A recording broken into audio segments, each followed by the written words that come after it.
where you were in your story. Thank you for Well, now we have a catching whole it. totally different angle. So we got. Yeah. Oh, actually, and I want to start this guy back up to get the behind the scenes. Okay, we're good. Cool. All right. All right. So welcome to the podcast. Hey, you know the good part? You What? know how to say my name now. There we go. Well, let's see. I'll try not to botch it. I think that now I'll be insecure about it, and then it'll still come out wrong. So we're here It's with an easy one. Angelina Galindo. Yeah, thank you. There we go. Yes. So the name of the podcast is Find Your Path, and the general journey is where you started from, where you got to, and where you're going. So thank you for taking the time to come up here. It's by the airport, so we're a bit out here.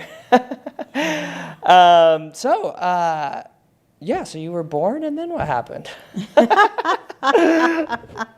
Well, thank you for having me as well. What a pleasure. I love your theme. Thank you. You start here, and where are you going? That's great. So I was born in Vegas. Nice. Yeah, kind of rare. My Vegas father was native. born here in 35.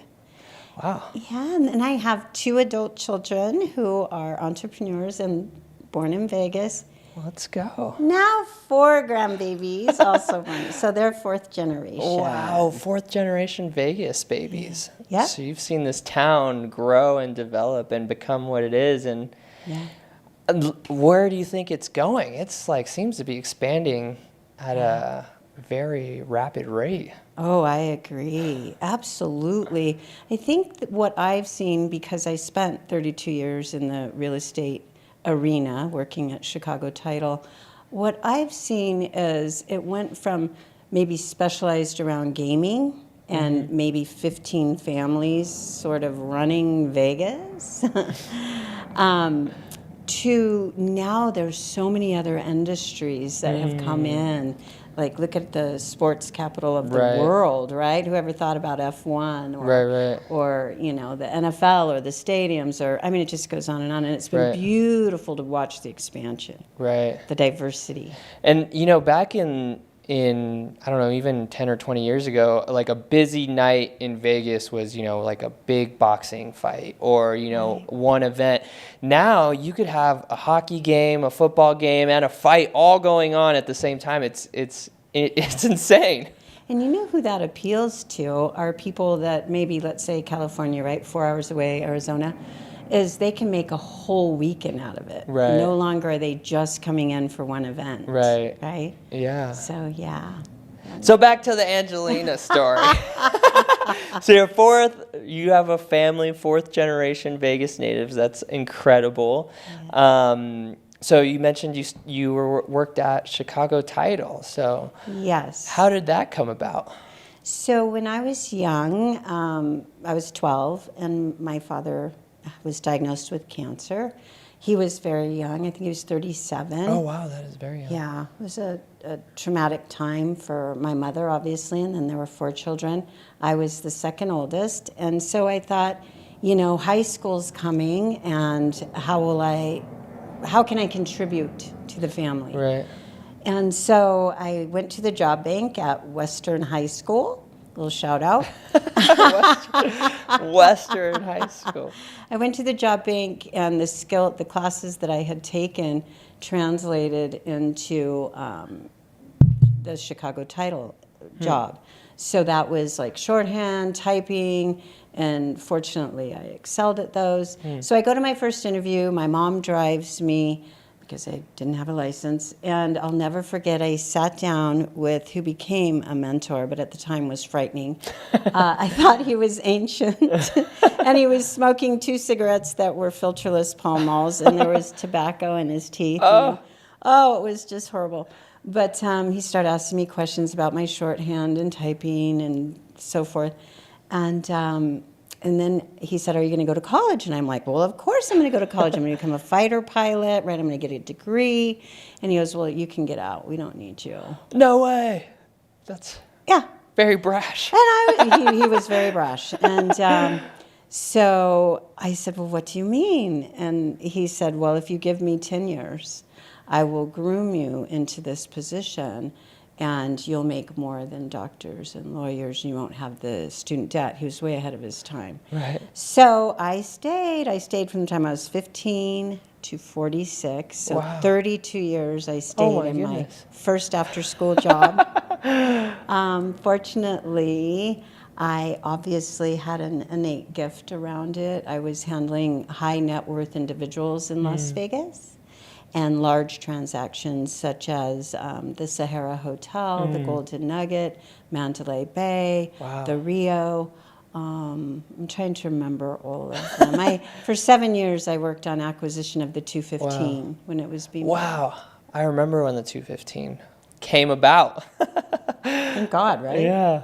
And then he used to have the stop lights, and before it, I think it wasn't even connected. It was just You're right.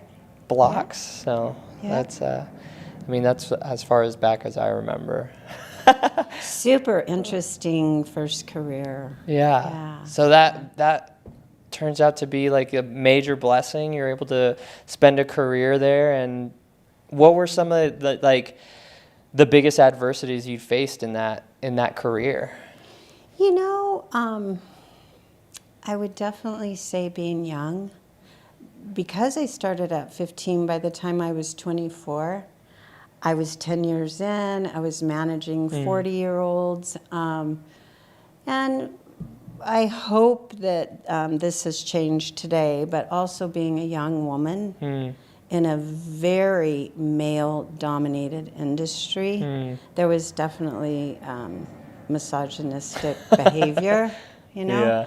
So I navigated my way through that. I did. Yeah. And yeah, those were the challenges. The challenges weren't necessarily the deal. The deal excites me today. Right. And I love real estate, right? Particularly large deals. It's like putting a puzzle together, you know? But you're never given the picture. You're just given the pieces. So you have to come up with the picture. Yes. The frame. Yes. And how it's going to work. That's awesome. It's a masterpiece. So you've created multiple masterpieces. What is your favorite masterpiece that you've come to create? Well, you know, after I retired in 2008, I easily could have jumped back into another career. And I had a peer group. So if we fast forward today, I lead a peer group, but I was in a peer group at 40. And I will never forget one of my peers. I call her Surfer Girl, beautiful blonde surfer. She lived in two places near the beach in Vegas, running a business here. And she looked me in the eye and she said, "Go become a mermaid. You can always go back to work behind a desk." And I remember I thought, I'm going to be a mermaid. And I already had my scuba diving in place. You know, I was already shooting underwater professionally. Wow. So I dove in. I mean, I just traveled the world for 8 years. Wow. Formed 4 businesses around scuba diving. Wow. Became the highest level instructor, was in Mandalay Bay with the Shark Tank for 10 years in full chainmail and an underwater 38-pound camera. No way. Yeah. Oh my goodness. What an adventurous life that you've lived. Yes. Wow. I feel very blessed. So today. from 2008 to 2018, that's what you basically did, is you were a mermaid? I was a mermaid. What, all around the world? Yeah. What's been your favorite destination? You know, it remains my favorite for a number of reasons, but it's the Indo-Pacific because the biodiversity is so great. So I photographed a pygmy seahorse, which is only as big as a grain of rice. Wow. Right? It's Only like as big this as a big. grain of rice. And they happen to be next to each other, which was a catch. And then on that same dive trip, where you do about 20 dives in 10 days or so, there were mantas that would be half as big as, I don't know, like bigger than a car. So you could film these mantas and you could film a pygmy seahorse. Wow. Yeah. That's a prolific environment. Yes, yes. And the ocean has so much to teach us. Well, I'm sure. I mean, Yeah. just your environment in general. You could learn so much. So especially in such a diverse, secluded space, I'm sure there's a ton of information that you could intake and attach meaning to that can help you benefit in your life. Yeah, there's a book in me that has been brewing for a long time, but it's finally coming to fruition in so much as now that I lead a group of leaders and have been doing that for 10 years, I see where diving, and I'm just not talking about recreational diving, but I'm kind of an extreme diver, how those lessons really play into leadership, you know, because Mother Nature's Mother Nature. The deep blue seas are the most powerful force on earth. And you're immersing yourself in it, you know? So it's like business, so. Yeah. Wow, you could really... Can you extrapolate on that? Like, what is maybe a connection, like a lesson from the sea that you've been able to apply in business? Yeah. Well, for sure, when I teach diving, generally, let's say you are my student, you show up and you have a passion. You want to dive. You just don't, it's not casual, right? Okay, yeah, so they're more... And I think that's true for entrepreneurs. Generally, entrepreneurs are driven by passion and grit and tenacity and commitment, and I'm going to do this and it's going to work, right? Same thing with scuba, right? If somebody doesn't have that, I would ask them not to dive. Well, I would ask them to choose another instructor. Yeah, it's only happened a couple times over the years, but I would just say maybe I'm not for you because you do have to have that passion. Wow, to get through. Is it just like dangerous or like what? Well, that's what I was going to say is the reason for the passion is it is not dangerous. Recreational scuba diving, there's more accidents than bowling. I don't know who made up that statistic, but however, you are wearing life-saving gear, so it's not golf. It's not a day out on the golf course, right? It can be, you know, utilizing your life-saving gear. Well, I think the same thing in business. When you asked me for the parallel is setting yourself up for success as an entrepreneur is so important. You can't just have the passion. Now you have to start learning the skills to be successful. Yeah. And same thing in scuba, right? So building, let's say, first thing, breathing underwater, right? Yeah. Putting the regulator in your mouth and actually understanding. Well, same thing in business, right? Is laying the foundation for success in the 4 quadrants of business. What are those? The 4 quadrants of business. I like to keep things simple as an executive coach. Number 1, well, there isn't any order, actually. But they're all number 1, Tim I was Grover. just going to say, but there's only 4, thank goodness. So accounting and finance, anything to do with raising capital, your books, accounting, revenue, right? And the next one is operations, right? Processes, procedures. The third one is sales, marketing, and branding, all in one, right? Those 3. And then the 4th one, do you know what it is? No, I'm just soaking everything in. So I'm, wow. The 4th one is people, culture, talent, right? HR, right? So those 4 quadrants, if you can think of them intersecting in the middle, when you put a circle in the middle, we now have technology that is being, whether you like it or not, infiltrating every one of those quadrants. You know, how are you keeping up as a business owner with the latest in HR, in sales, in operations, and in finance? Yeah. And I can share with you, as an executive coach, working with CEOs, business owners, that the number 1 quadrant I spend most of the time in, because I do 90-minute sessions. Which one do you think it is? People? Really? Bingo. You're so good. Well, that seems like what would have the most volatility in it. People are complex. Yeah. Yeah. Yep. So managing or just dealing with people in every facet, motivating them, impacting them. Or... Absolutely. I think what happens again, right? You have somebody that loves whatever business you want to say, the beauty business. Let's say you have somebody that loves the beauty business and isn't necessarily skilled or taught the skills to have a courageous conversation, right? To coach and counsel others for their greatness, right? To inspire others. How do you do that?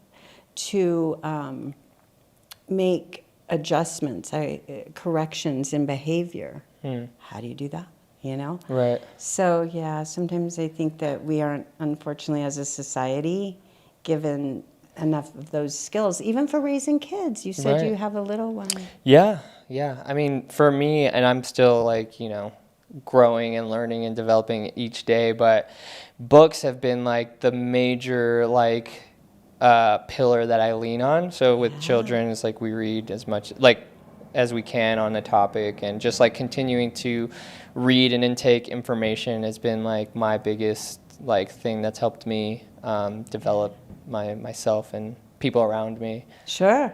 So, just self-development, I guess, in general. And I make I don't have a massive team or anything. I have like 11 people that work with us, but I really incentivize them to read and like go through courses and certain things, just because I feel like we can't deliver the best to our clients if we're not at our best. And if our people aren't at our best, then it's impossible for us to deliver the best. So we have to continue to develop ourselves. Yeah. To deliver the best possible service. Well, great job. Well, Great I'm job. just a rookie. Because it all starts exactly where you said, which is self-development, and then making sure that your team has that opportunity to expose all their greatness as well, right? Yeah. And then it's your vibe attracts your tribe, so now your energy infiltrates your team, right? And creates a culture.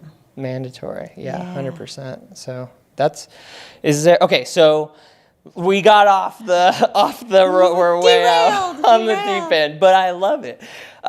So you retired from an extremely successful career. You were a mermaid for 10 years, and then you developed and now lead a peer group. When did you start doing that, and how did you kind of go about that? I would say that the beginning of becoming an executive coach and facilitator / consultant was I'm trying to remember it was 2012, and it had to do with my spiritual path. So I wouldn't say I have a religious path. I have a spiritual path that works for me. Belief in a higher power, belief in the law of reciprocity, 100%. energy, 100%. right? So what I did is I decided, since I didn't get to go to university because I stayed with the first career, I thought that I would go ahead and go through a 4-year course to become a spiritual practitioner. Oh, wow. And in this 4-year course, the best way I could explain it is there was an emotional excavation. So it was almost like they flip your head open and go in and scoop out the guts, right, of all of what needs to be released and let go. And then the ability to sit with others, the ability to hold space for others, right? Which you do. You do innately. Wonderful you. Thank you. And then to ask great questions, right? To be truly interested in other people. To be able to empathize when someone's hurting. Yeah. Add some comfort and support. Those things I think are learned, or we can at least sharpen those skills. Yeah. And of course, in this university course, it was spiritually driven, so there was a lot of prayer work, meditation, spiritual mind treatment, working with different frequencies. I love it. That's what I'm all about. Exactly. So I meditate an hour a day. I never miss. When life gets messy, I meditate more. Yeah. So I just wanted to kind of like piggyback off what you said. For me, I have a very like masculine culture. Like we're very like push forward, aggressive, get stuff down. And at home with my wife, something I need to be better at is like being more open and empathetic and relatable to the struggles that she wants to communicate and stuff like that. So although thank you for the compliment, I am getting better. I'm still a rookie. I got a long way to go. But you're aware. Yeah. That's the first step. Yeah. Right? And I believe we all have the masculine in us. I do. I raised 2 children completely alone. Their father walked out at 1 years old, terminated parental rights. So I had to be masculine to be able to fill the role of a father and a mother.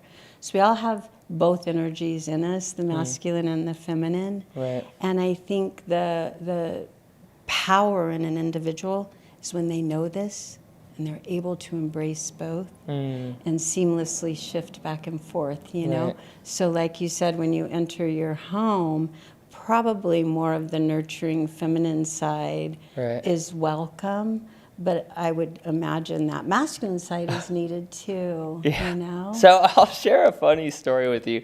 Just a few, like maybe 2 or 3 weeks ago, I got like an inquiry to film like a company event. And typically I don't, I have videographers that go and film, but this was a client that I've worked with for a long time, and I missed their sales team. I haven't seen them. So I was like, you know what, I'll go out and film it.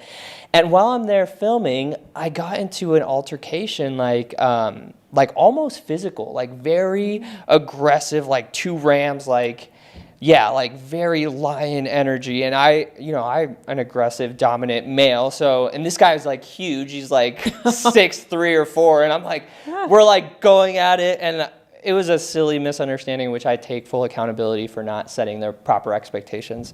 So I get home, and it's my wife's like feminine time of the month, and she's like just almost hysterical, right? Like like just pouring it like out on me, like crying. And I'm like, went from like hard, like, lion energy to like, she's now like crying and pouring it out to me. It was just like the polar opposites.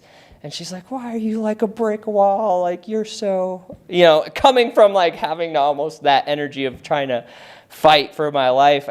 So then we talked about it and like worked through that whole situation, and it like turned out to be very positive. But it was just like the emotional dexterity that I had to face in that moment was almost like extremes. And that was something that I was able to kind of like draw from, like, wow, I'm like my very powerful masculine to a very powerful feminine, and switch it in like an hour. Like it was literally probably 30-40 minutes, which was very intense emotionally for me. I'm sure. Yeah. Thanks for sharing that. Of course. That happens more than you know. Yeah.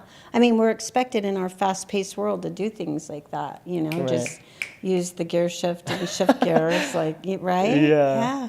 But what was key when you were sharing that is when you said, but we were able to talk about it. Yeah. We're able to. Just think if you weren't able, then there would have been. Yeah, not any good, right? And and what you said too, it's important to hold space. So I had to open up my heart and like hold the space for her to like share what she wanted to share with me. And then when it was, that was resolved, I was able to then communicate what I had just gone through. And then it was very understanding on both sides. So I'm fortunate to have a good life partner that we're compatible for each other. I'm sure none of us are, Right. perfect. Yeah, but I think you're doing the number one thing, and that is courageous conversations. That's great. For sure. And then Einstein, of course, said Love Einstein. that that the ability to change is the sign of intelligence. Wow. And what you did is you made a drastic change, right? From here, like you said, fight or flight, which Right. comes from the amygdala, right? To a nurturing, what I would say comes from the heart, right? You had to go from here to here. That's our world, though, right? Yeah, and there's so much stimulation that caused that, and like, it doesn't have to be as dramatic as that, but if you're like in the car and then you become angry in the car and then you come home and your wife has a similar, wants to share, and then that creates, like what you're saying, if it's not communicated, it could create an eruption or a lot of friction, Sure, and absolutely. that could lead to discomfort. Well, yeah, and then you have kids in the Right. picture, because kids feel everything. They're like Right. little puppies, they're Yeah. still innocent and raw, so their little sensor systems Right. are on high. Yeah. Yeah. Yeah, and that seeing a little human grow up has probably been the craziest thing I've witnessed in my short 34-year-old life, but also been the most, like, now it's one of my favorite things. It's really How old? quite interesting. She will be 3 in November. She's little. Yeah, she's a little girl. There's little feet prints all over the couch. I'm like, okay, I gotta wipe those. Gotta take pictures before you wipe them off. I know.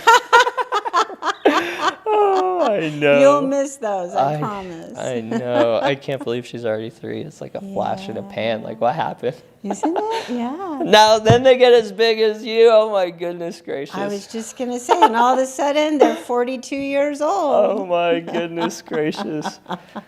Yeah, but then you get grandbabies. Yeah, and then it's all over again. It's the best.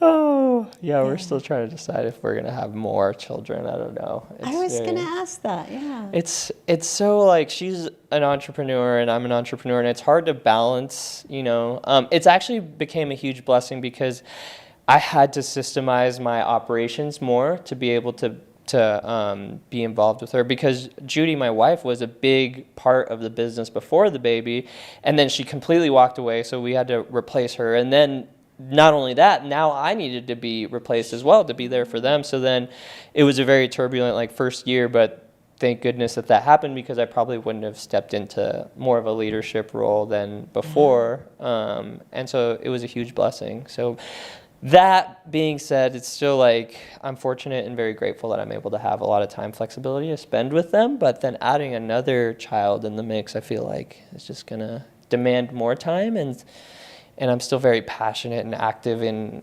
growth of our, you know, enterprise. So it's like, I don't know, because I grew up with parents not being there. So one of my biggest desires is to be there for the children and be there for all the moments. And so, like, is there a balance?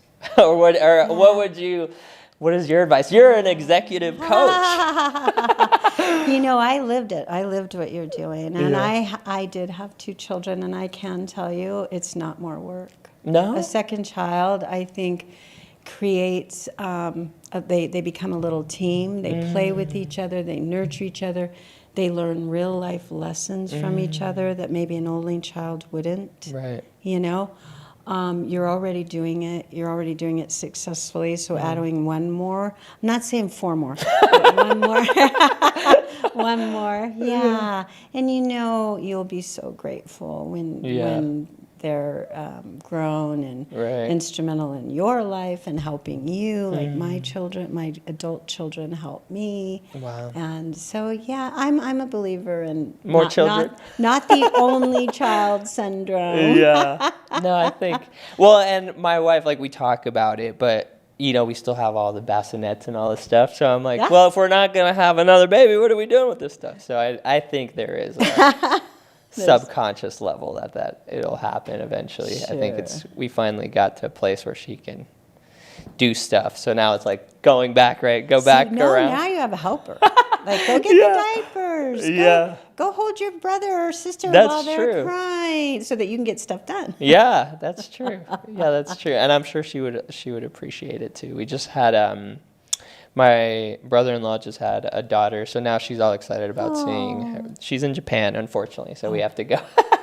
We have to go in December, but it's an amazing place. Yeah, suddenly your 3-year-old becomes mature, and there's a baby around. Yeah, you know? now she's a grown-up kid. So funny.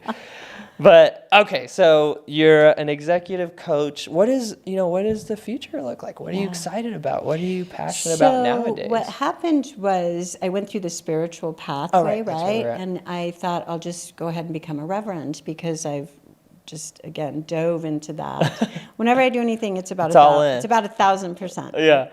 So I actually had, I think it was lunch, but I had lunch with a dear friend who is a facilitator of peer groups. And she said, why don't you become a facilitator of a peer group? And I said, why? She said, because you have 45 years in business. Yeah. Varied businesses, right? Right. Scuba diving, real estate, photography, you name it. and you have 40 years in the spiritual world.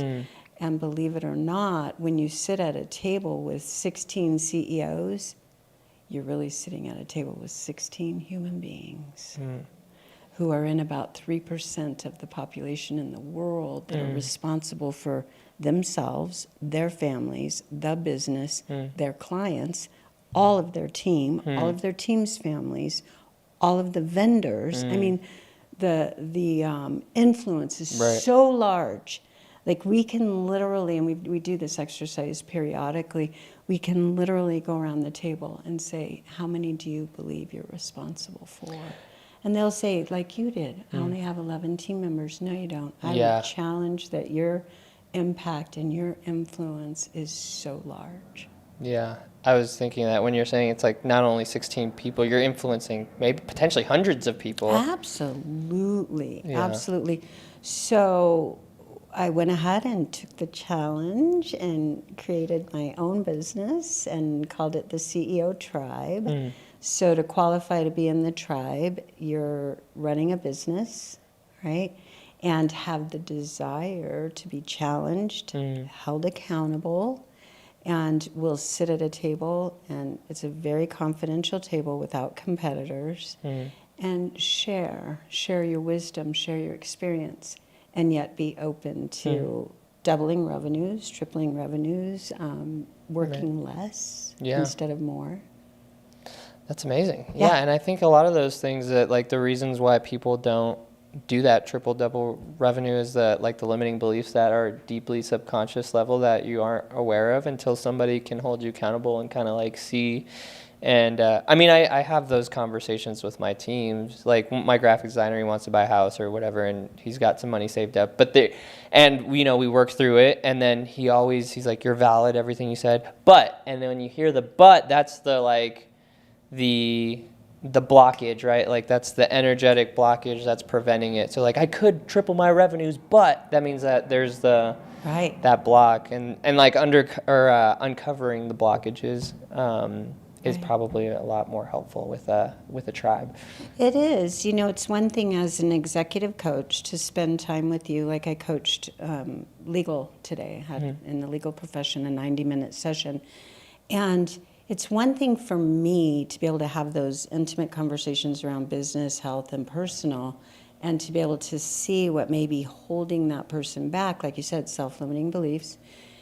But it is another thing to sit at a table and 12 people see that you're not a delegator, that you might have control issues. When 12 people see it, and they all lean in, it's a little bit harder to go, oh, that's not me. I don't have any problem delegating. Right? So, it's kind of like the train is coming. It's super helpful. It speeds up the process as a CEO because it can be very lonely at the top. I'm sure you've experienced that. Well, I'm fortunate that I have my wife, and I mean, that's helpful, and connect with, I have mentors as well, and that I'm grateful for that. And it's funny because one of my first mentor, his name's Roy Zalek. He owns a company called Gold and Beyond and just a ton of real estate, right by the Sahara, actually. And he's a Jewish guy, and he would just tell me things that would be like, oh, it's easy. All you have to do is this and this and this, and you can make like, 2-3 million, no problem.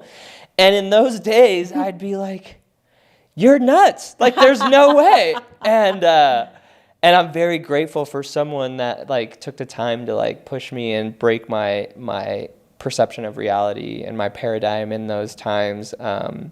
Because when I do hear people tell me like, it's easy, all you gotta do this, is that means to me is that they're at a way higher like field of vision, like that they could look and be like, yeah, look, I mean, I've jumped through all these hoops. You could do it. You're fully capable. And that helped me tremendously. And so just being connected to those type of people. And I don't know if you know Jeff Iverson, super grateful that I'm connected with him and get to spend time with him as often as I do. And just people like that can help and, guide me along the way. I personally feel that's the key to life, is when somebody else sees your greatness, shares that they see your greatness with you Yeah. and says you can absolutely do whatever it is you want to do. Yeah. I know this about you, Yeah. right? I was very blessed to collect a tribe very young in my business who leaned in and said, you're going to be just fine. Of course you can buy real estate. This is how you do it. You know, Right. even as a single mom, and of course you can create an unlimited income. Right. This is how you do it. And like you said, it sounded simple, but you know what? I did what they said. I did. I Yeah. was so blessed and very unfortunate. One of my mentors in that tribe transitioned in January of this year, Oh, wow. and then I go to a service tonight Oh, wow. and tomorrow for the other individual, and there's still maybe 2 or 3 left. So life is full circle. It does come full circle. And as much as these my board of directors, or whatever I want to call them, and I always smile when I think of them because they lifted me up to my greatness, right? And which has impacted so many, so Right. many. I feel when you ask about the path forward of me, I feel it is a deep responsibility to mentor a you, to believe in your greatness, to absolutely mentor my adult children, to be there for my clients and see their greatness and know the truth for them and stand beside them, you know? Go. Yeah. Wow, I felt that in my heart. Yeah. Getting teary-eyed myself. Well, in the Jewish culture, it's like, it's absolutely your duty, your responsibility to like when someone pulls you up, you have to pull the next person up. It's literally the law. Like, you have to do it. And it's how you circulate your blessings or energy or your flow of life. And that could be in anything, you know? So if you keep the circulation going, I believe you continue to keep, you know, expanding your influence, your resources, everything in between. So For sure. that's exciting. Yeah, it is. It's exciting. So when you ask what I'm doing today, I am 10 years into the CEO tribe as a facilitator, a consultant, and a coach. And so basically I've set my life up, because I do believe we set our lives up. We take responsibility for it, and 100%. we are a co-creator with the powerful universe, right? So I work intensely 2 weeks a month. And I play intensely 2 weeks a month. That's awesome.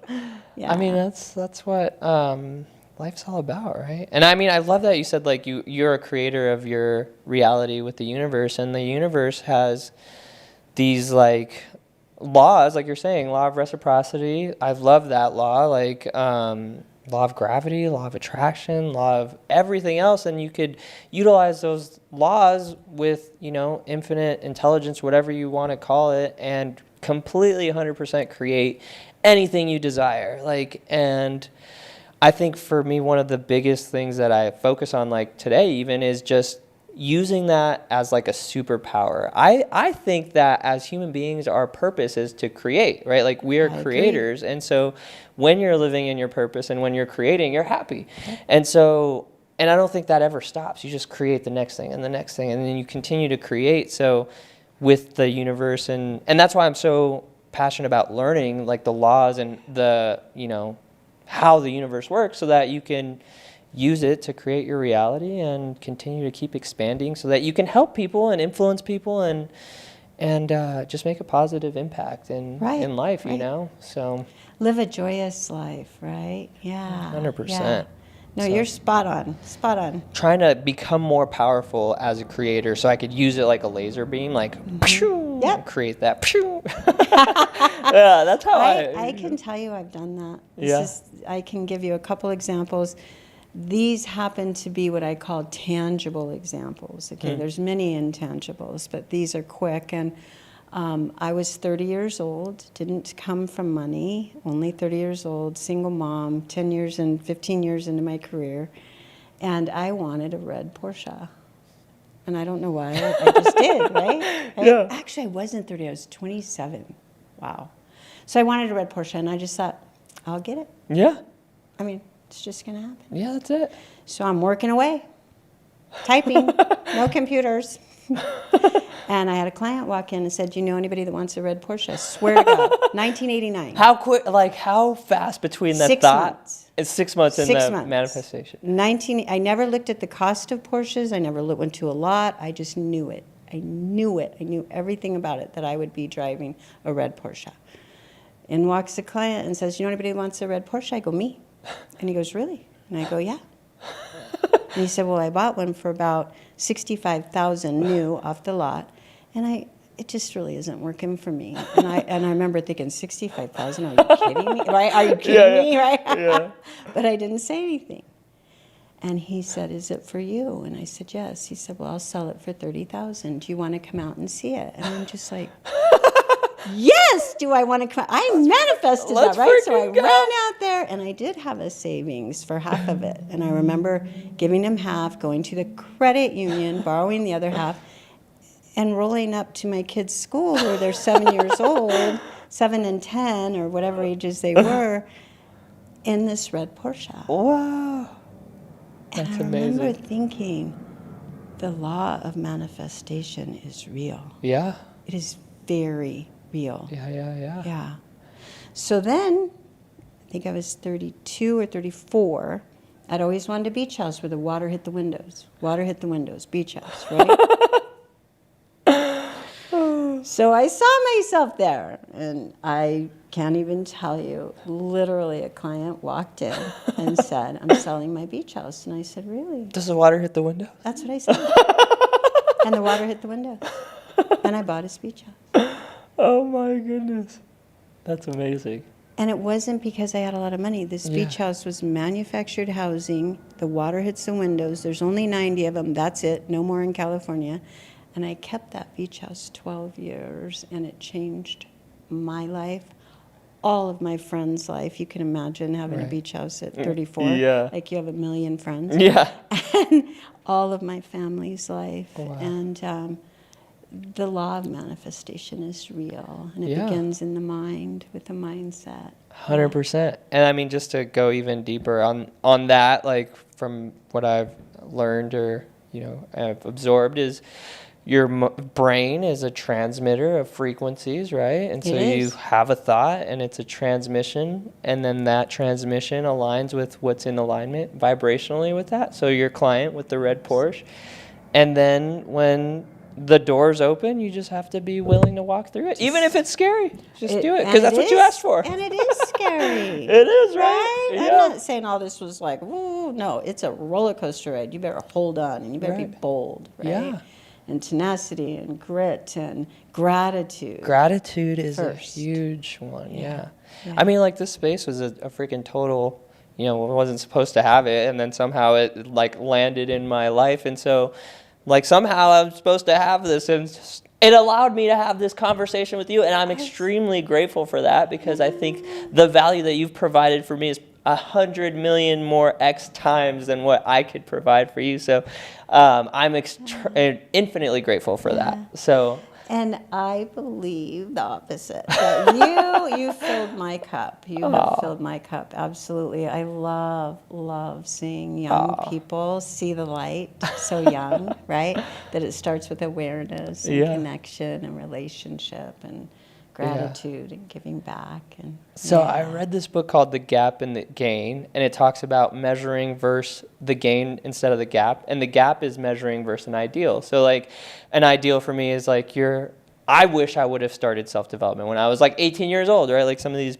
kids that get into sales when they're right, like that would have been amazing. But if you measure versus the gain, which is like how far I've come in the last 5 years, it's like way infinitely more rewarding. So that's a constant battle that I your comment made me remember that. It's like, I guess I am still kind of young, but I'm like, I didn't start freaking doing anything with my life until I was like 28. But that's okay, because now it's warp speed. It's exponential, right? The compounding is exponential, and that's something that I have to do a talk on like the 27th, and that's something that I want to talk about, is like how exponential your growth is, even if you just get started today. Like if you start today, your compound is exponential, you know, versus like never starting. So. And where are you speaking?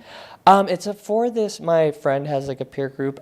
He's a fitness, he coaches fitness coaches to like transition to online and, you know, with their leads. Nice. And they do really well. It's really pretty crazy how well they do now. The internet has created so much opportunity. So it's for their group. And the topic is kind of going to be about like media and being consistent and like what it takes and how to do it. But I think that people, so I'll just kind of give you a thumbnail sketch of the talk if you don't mind. So no, I would love that. What a gift. So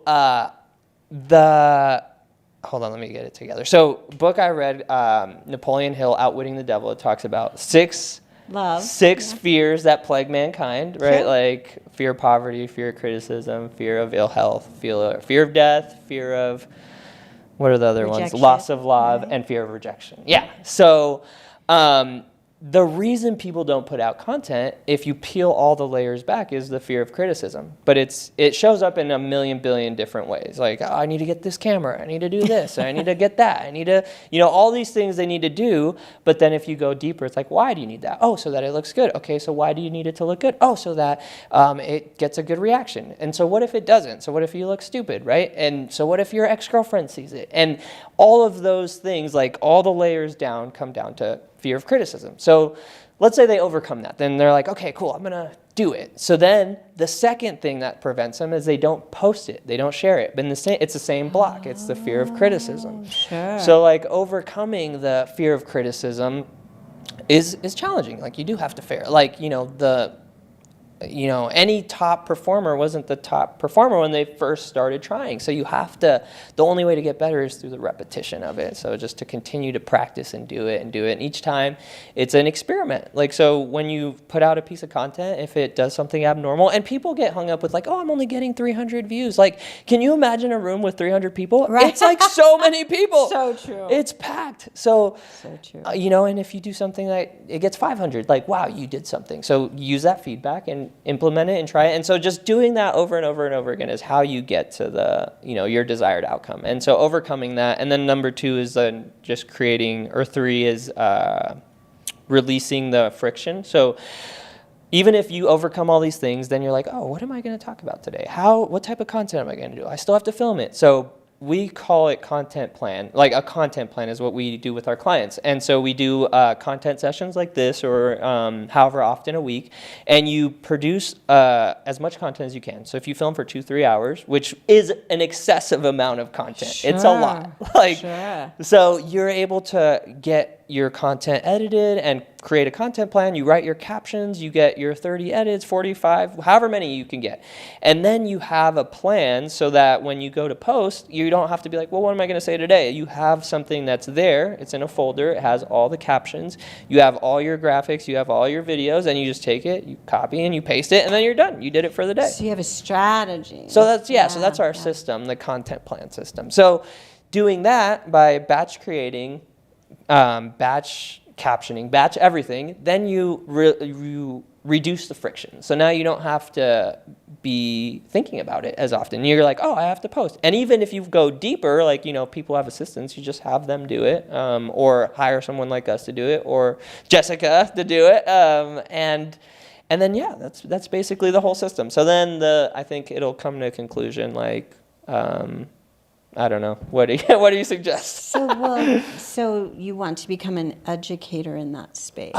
Because is that what this talk is about? Is how to teach them? Or? No. So the talk is just for their group to inspire them and just to give them value so that they can hopefully leave as a better person. So I like, my goal is to just give them so much value that they're extremely excited and can just make something better for themselves. Sure. Walk away with a better, understanding of media and utilize it and hopefully impact people and get more clients and make more business and have a bigger impact. Right. I guess, yeah. Right.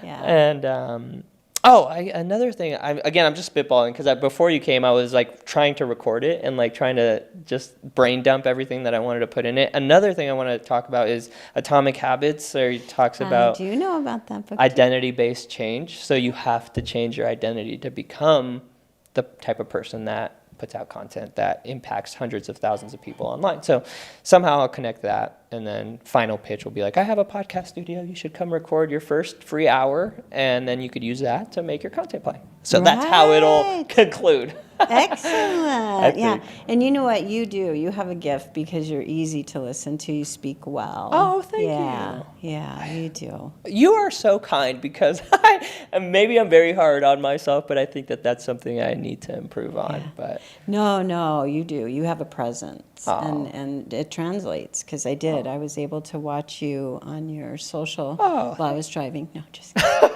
Hopefully on autopilot with the Tesla. But I recognized it right away, and that's a gift, and we're supposed to share our gifts, so you're doing it, right? Right. Well, I'm, again, beyond grateful that you came here, because I feel like you have a gift. And just being able to enlighten me with the short time that we're able to spend, I'm extremely grateful for. And I just want you to know that I've took away a lot from everything that you had to say. And hopefully you have more. Keep teaching me. I would love to. I would love to continue a relationship. I wanted to quickly share a mantra that I've lived by since now it's 25 years. Time goes quick. Oh, geez.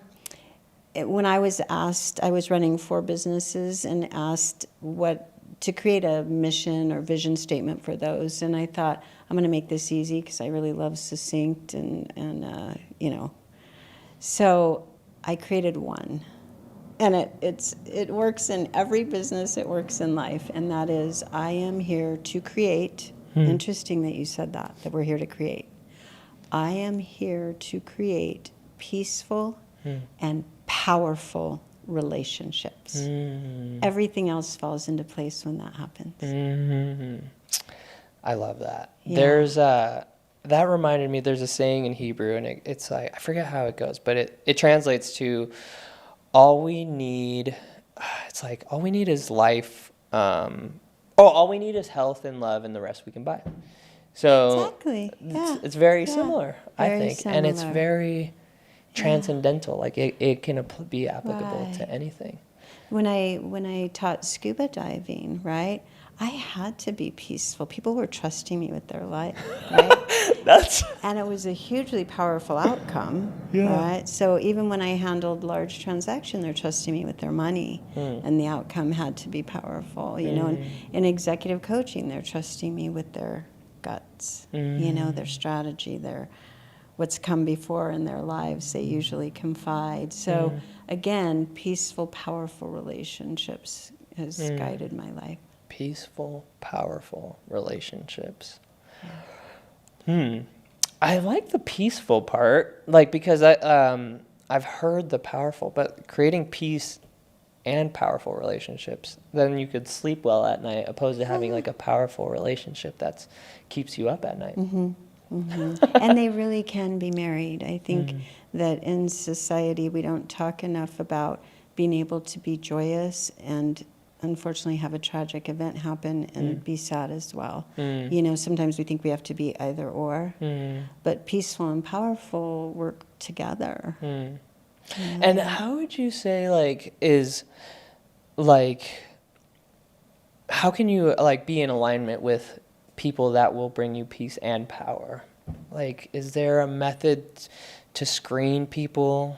Because I'm sure people run into relationships and they may think that they are going to be that, and maybe they become not that. Yeah. I don't know. That was a very deep question. I would say that, just as you have stated several times, we are energy, right? We attract. And sometimes I believe that it's easy to stay in the head. So we're looking for data or analytics to guide us, when in fact we have the best if we drop from our head to our heart and we really feel into emotions and allow them to guide us in our relationships, and know when someone's being genuine, authentic, truly able to share, right?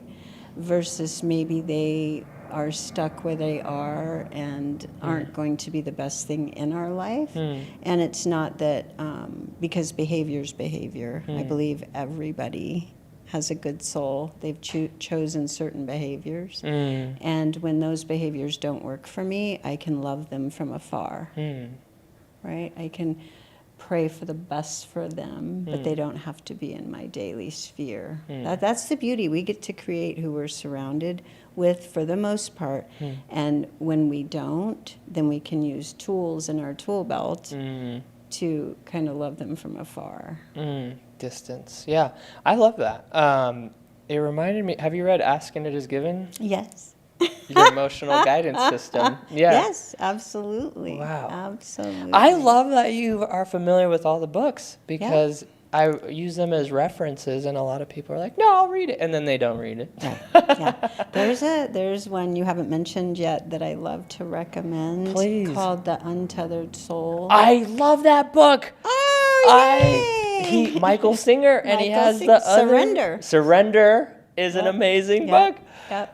I love that book. That is probably, that is one of my favorite books. I actually got that book for my father-in-law for. Well, do you know what I do with that? Because I do work with really busy executives, is I literally ask them to only, okay, so now I've restricted them. Now they really want to read it. Only read the first chapter. It's 9 pages, called The Inner Voice. I haven't read that one. Out of from Untethered Soul. Okay. Right. So the minute I tell them they can only read the first chapter, Hooked. they read the first chapter, because I tell them there will be a quiz in our first session together, because the inner voice runs all of us, right? Right. So then they're like, I read that whole book. That book is amazing. The Surrender Experiment is amazing too. I love him as a writer. He's Yes. Have you read Jonathan Livingston Seagull? Yes. And you know, when I read that, high school, No way. carried that book around. Oh, I love Absolutely. that book is amazing. Yeah. I love that book. I recommend it to a lot of Christian people because of their Absolutely. promulgating. Exactly. There's so many good ones. Oh my There's so goodness! many good What ones. other books? Yeah. What is your favorite book or something you could recommend? Interesting, because I just moved, and a couple moves back, I gave away 1,000 books. I just did. I just gave them away. But I saved maybe 30. That's all. And I saved Power versus Force. I don't have Talks that about the energy and just exactly what we were talking about, the frequencies. How, believe it or not, anger registers on the frequency higher than shame. Shame is the lowest frequency and results in suicide. Wow. So when you really think about this, it makes sense, right? When you shame someone. So anyway, Power versus Force, The Power of Now, Eckhart Tolle. I love that one. Yeah. That's a good one. Second Mountain, David Brooks. Don't have You're that not one. ready for Second Mountain. That's usually about 40, when you're 40 Really? years old. Because you've climbed the first mountain, now you're looking at the second mountain. But you might already be there. That's a good one for you. All books are Second valuable, 100%. I do too. So there's nothing. And I think they hit you differently depending on where you're at in life. Yeah. No, I think that could be for a second child.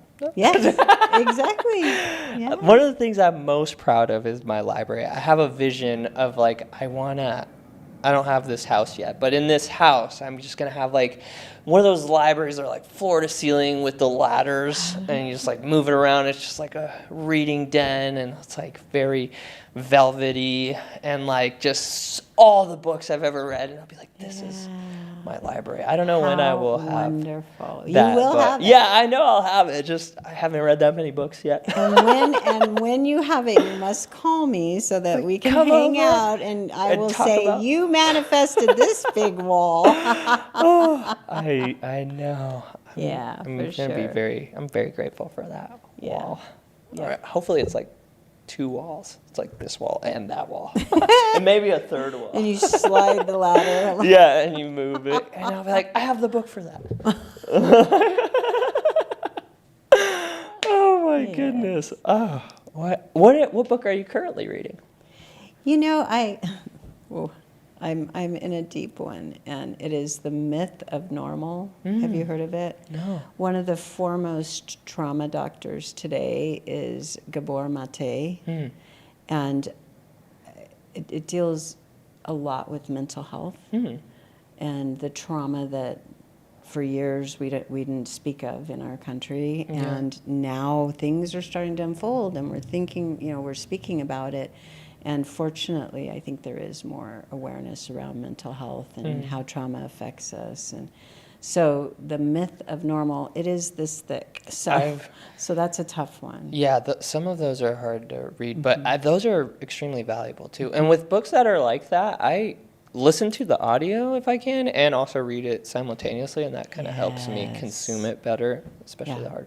There's, I don't know if I brought it here. It's like The Secret Teachings of All Time or something like that. Have you read that one? It's like very esoteric. Okay. And from like, are you familiar with Hermes Trismegistus? It like goes back that far. I actually am. Really? That was a long time ago too, though.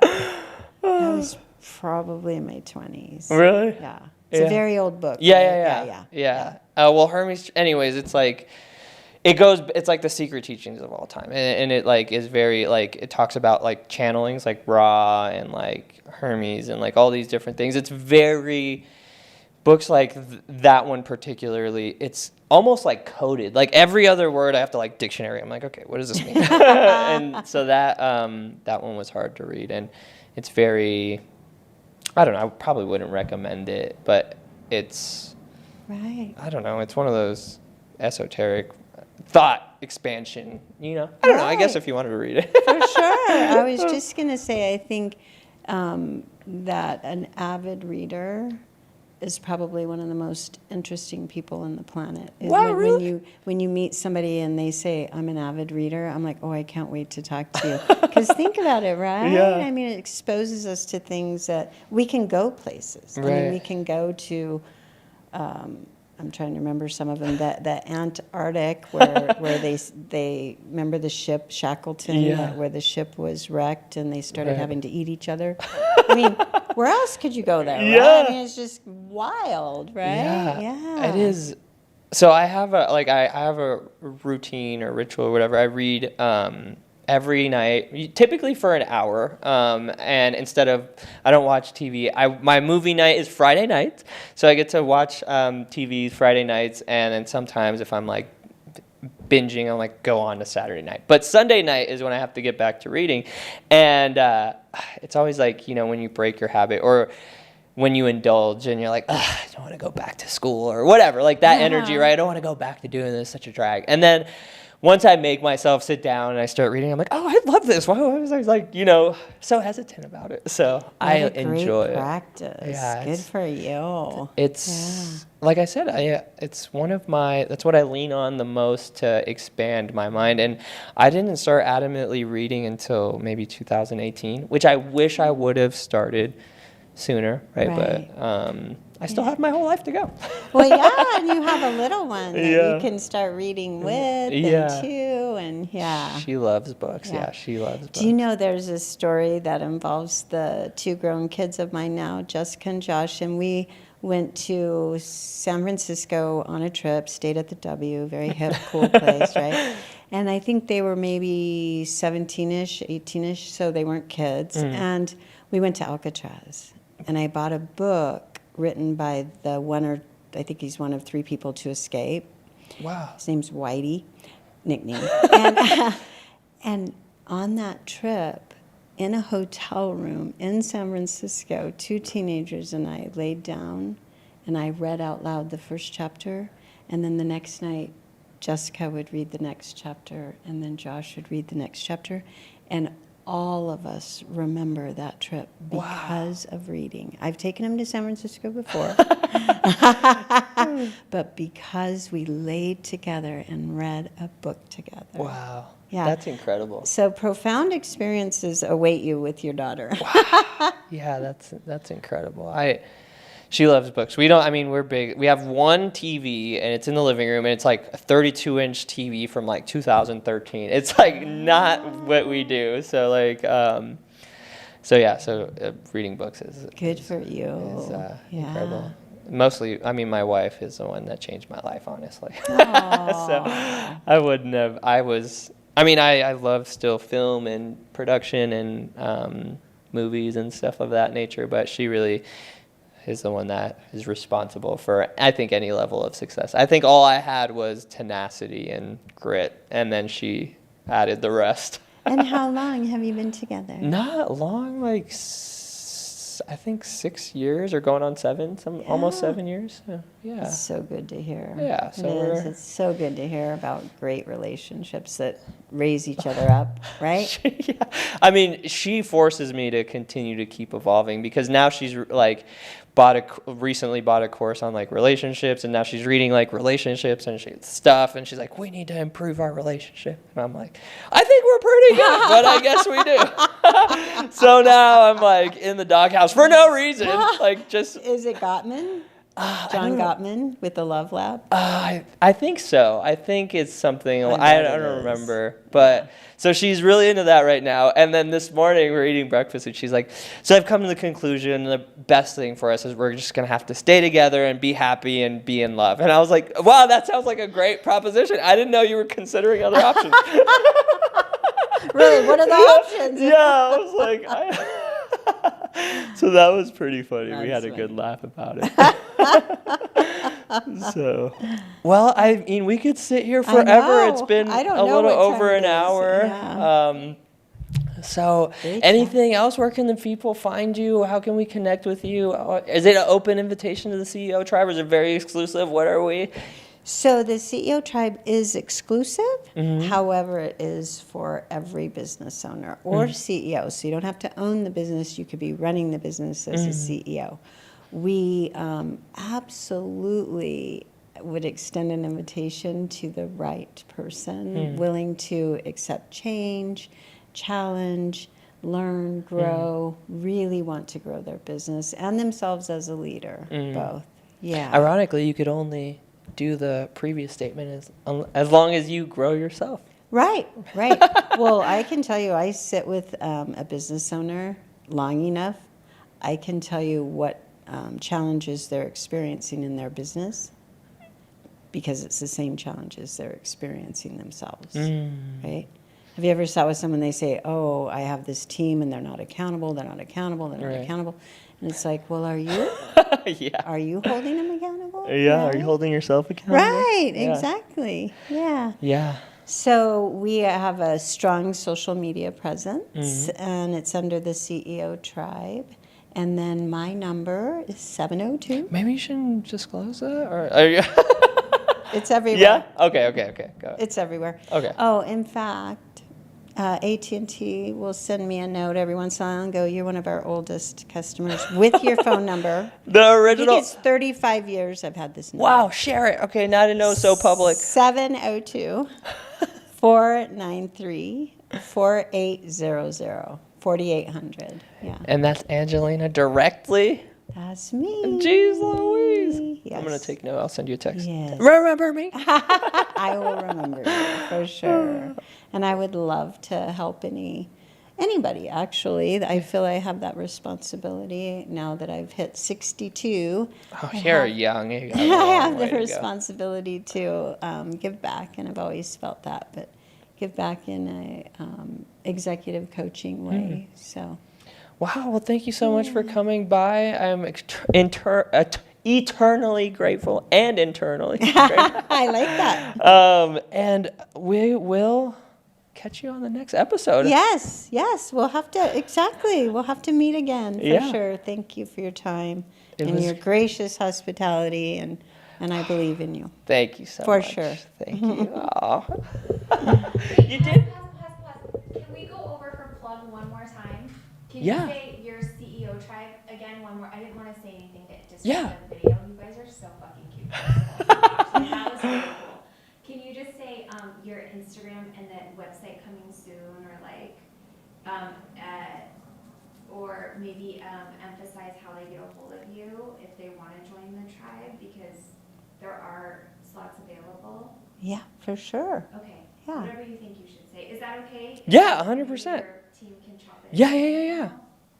Sorry, I like, go ahead. Sorry. Yeah, no, 100%. So you're going to ask me again how to get a hold of me? Yeah, let me send this one text message Yes. because I had At 3:30? Yeah. Uh-oh. Sorry about that. No, it's okay. I was like, this has to be longer than an hour. Yeah. You guys were great to watch. I know, we're riffing off of each What other. chemistry. And I'll put something else on in a minute. It's really cool. There's a heart. Oh my gosh. I'm a Aw. heart. No, I'm I a just heart put that light nut. up today, actually. You have really good energy. Like everything she was saying, it's so evident on. Oh my goodness! Wow, I did Yeah. not know. I literally I just want put to that light see up that. before you came in. So the whole time, like all the. You have no idea what hearts mean to me. This is a ruby. Oh my goodness! Yeah. Wow. But the whole time I was collect shooting, them, everything. It's a heart. Oh my Isn't that goodness, wild? that is insane. Yeah, I What had. did you manifest? Talk You about manifested a lot of love. meant to meet. Aw. Exactly. Thank you, Jessica. You brought us together. Yeah, you're Little the real Miss hero. Branded. That's to connect. There you go. Yeah. Yeah. So tell Okay. people, like, okay, so do you know your new Instagram? I just scored. The.ceo.tribe. Perfect. Okay, cool. From the top. So where can the people find you? Well, I am everywhere. No, my Instagram handle is the.ceo.tribe. So reach out there. Perfect. You can absolutely reach out on LinkedIn, Angelina Galindo, or seriously, call me.